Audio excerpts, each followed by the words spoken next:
Welcome to Pronate. This is the first of 3 short videos that introduce the badminton forehand. Pronate aims to help you hit the shuttle faster, with greater ease, control and precision through education and practice.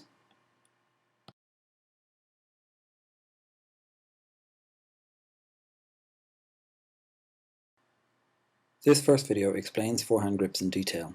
The second video concentrates on the forehand stroke. The third video combines grip and stroke in basic forehand training.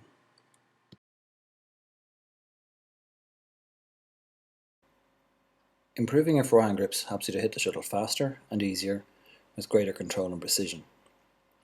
This video is divided into standard forehand grip, grip rotation, other modifications, and technical advice. All forehand grips are based on the standard forehand grip. Here's how it's made. Lay your fingers on the strings of the racket. Guide your fingers down the racket to the base of the handle. Now slide the racket across your fingers until it rests against the palm. Hook the last 3 fingers around the handle and rest the thumb on the middle finger. Now put the side of the middle bone of the index finger onto the handle. Notice how this makes a gap between the index finger and the middle finger. That's the standard forehand grip. The angle between the racket and the forearm should be roughly 90 degrees.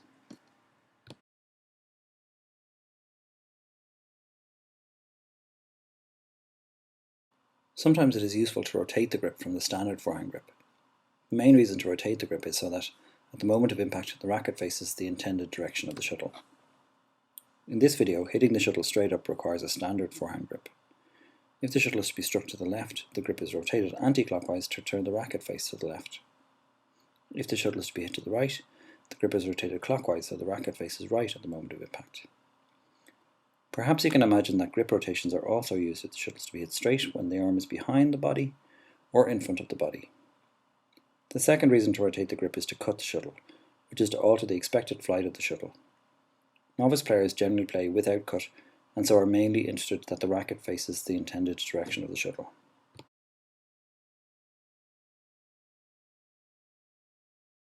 The most common grip modification, aside from rotation, is length, or the position of the grip along the handle.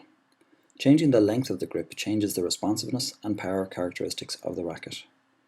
A longer grip makes for less responsiveness and more power. An extra long grip can be useful to reach a distant shuttle. Shortening the grip makes for more responsiveness and less power. This is useful around the net.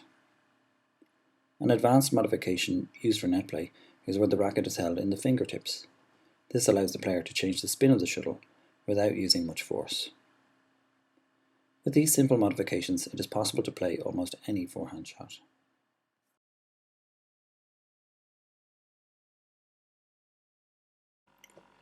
An important thing to note on forehand grip is muscle tension.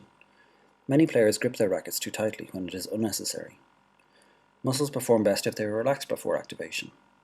Hold the racket only as tightly as needed to prevent the racket from falling or flying out of your hand until just before the moment of impact, when the grip should be tightened. This can increase the speed of the shuttle while decreasing the amount of effort required. Prolonged tension in the hand and forearm can lead to injuries like tennis elbow, so relaxed grips are good for many reasons.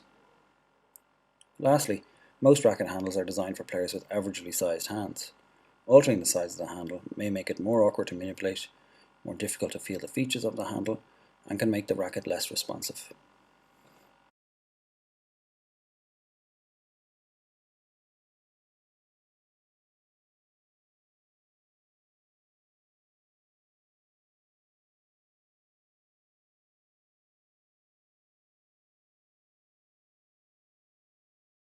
The next video covers the forehand stroke.